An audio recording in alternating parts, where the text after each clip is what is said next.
Today on TGI Mondays, we're talking about that report that came out about Christianity last week, and also as well we're talking about Christmas and how some people aren't looking forward to it for all sorts of different reasons. And also as well, I humiliate myself again by saying the word MA thesis.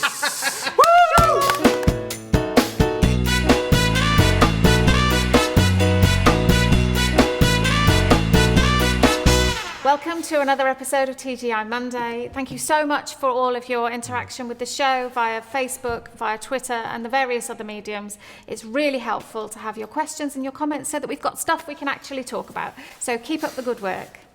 Great. So we're going to begin with a question from Chrissy Jupp. He sent us a message on Facebook.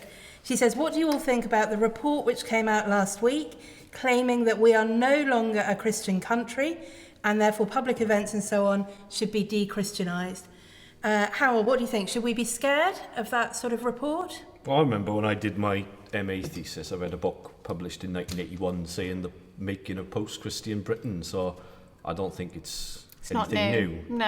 I think what is interesting actually is the amount of exposure the report had, because there was a report that came out last year saying that £3.5 billion worth of volunteering and charity giving was contributed by the church.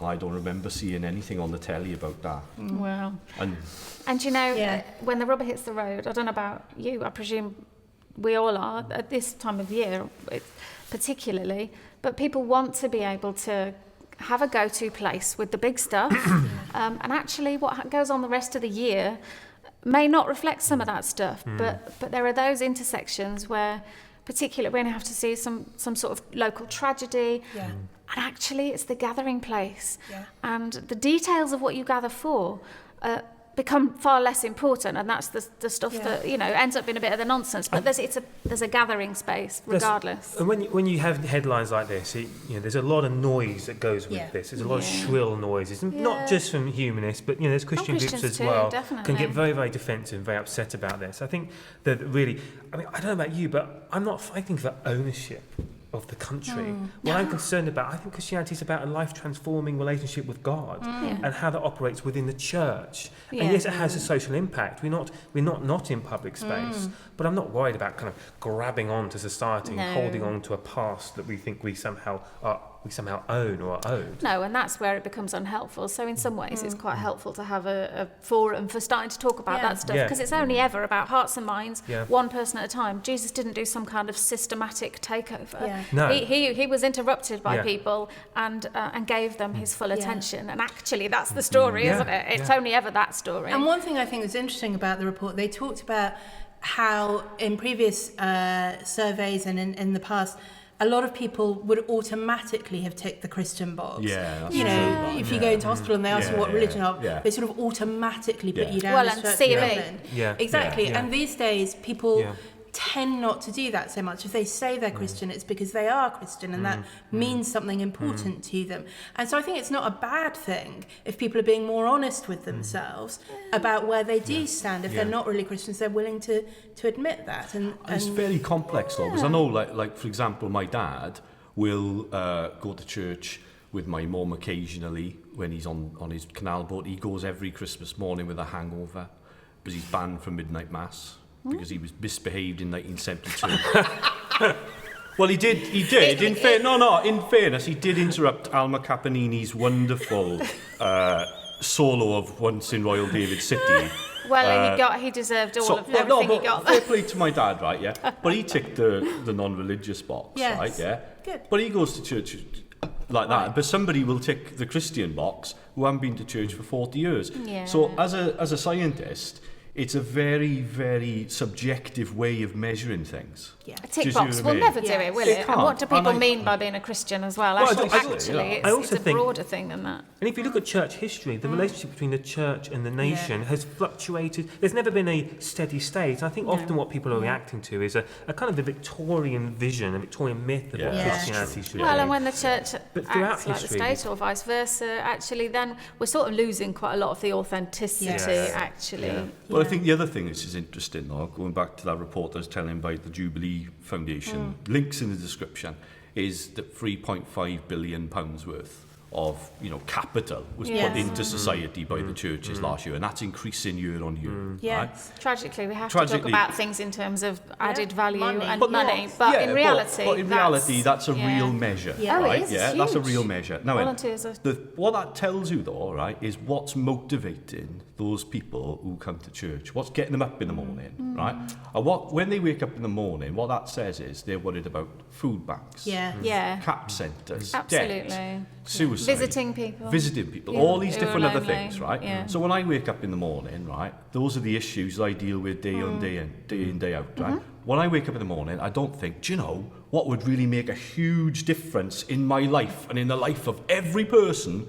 Bishops in the House of Lords. Well, I know. We need to get, and I think it tells you more about the people who have compiled the report than it tells you about the reality of our situation. Yeah. So I kind of want to move on to our next question, because I think it follows on from some of the things we've been talking about what church does and how it can be a gathering place for people having hard times. This is a question that came up on the Online Pastor Facebook group. Christmas can be a really hard time of year for some people, and a lot of what goes on at Christmas doesn't have much to do with Christ. So what are some alternative or creative ways that we can help people mark the season in perhaps a more Christian way, or in a way that's more helpful for people who are finding things difficult? Zoe? Yesterday, I took this nativity set with me to church, and I'd found a poem by a woman called Sylvia Sands, I think, and she talked about who was missing from the crib. And the poem is basically about the innkeeper, no room, no time, no way.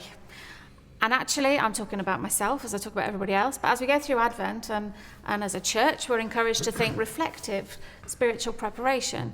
But there's so much demanding our attention outside. And actually, what I was inviting people to do yesterday in church, and again reminding myself, is to look again at the airbrushed, the non-airbrushed version of this story, and find that Jesus was born amid the, animal poo, let's face it, and Jesus is still born in that mess. And so obviously we have the glossy version of the story, which is perhaps what takes over sometimes in what we end up doing.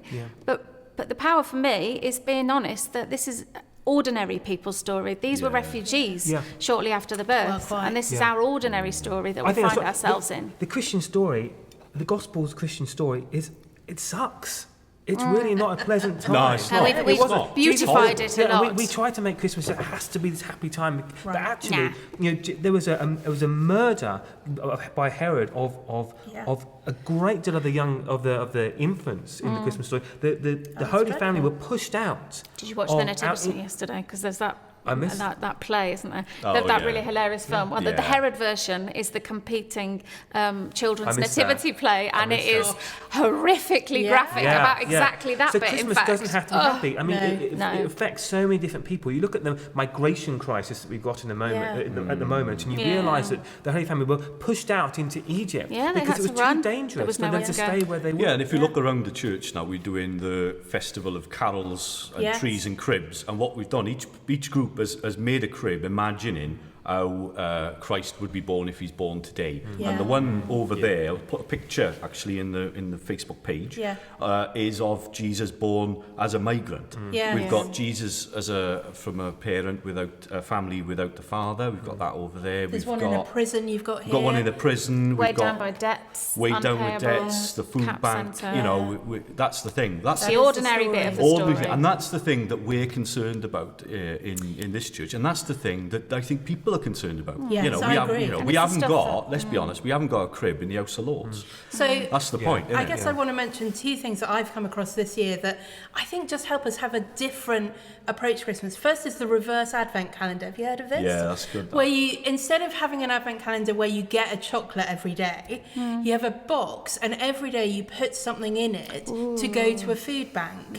Isn't that a brilliant way of just thinking differently about Advent and doing something practical to help? And the other is a Blue Christmas service. I know one or two churches around the diocese are holding one of these, and it's supposed to be just a different kind of Christmas service that says it's okay if you're sad at this time of year, it's okay if you're lonely, it's okay if you're grieving. Well, it's still being prepared remember to share that bit of the journey with hope of people. Christmas that has something to say to those of you in that situation. Wednesday night this week, we have our bereavement and healing carol service. Lovely. We're doing it for years. Yeah. Because I think so what you find, December for me is a very sad month. Yeah. Because I spend nearly all my time with people in crisis. Yeah. And Christmas acts as an amplifier. If you're does. feeling good, it makes you feel a million times better. If you're feeling bad, and a lot of people are, it makes you feel a million times worse. And I think and we need to be able to hold all of that because we are a community of people that are meant to be travelling this road together. That's our Airbrush or life. not. And Roz as well. Yeah, of course. That's what we do, Great, thank you for joining us this week. I'm sorry we haven't had a chance to answer all the questions that we've been asked. We've got a list of them and we're going to work through some of them in the coming weeks. But that's all we've got time for today. I'm going to get a reputation as using terrible language. Is that all right?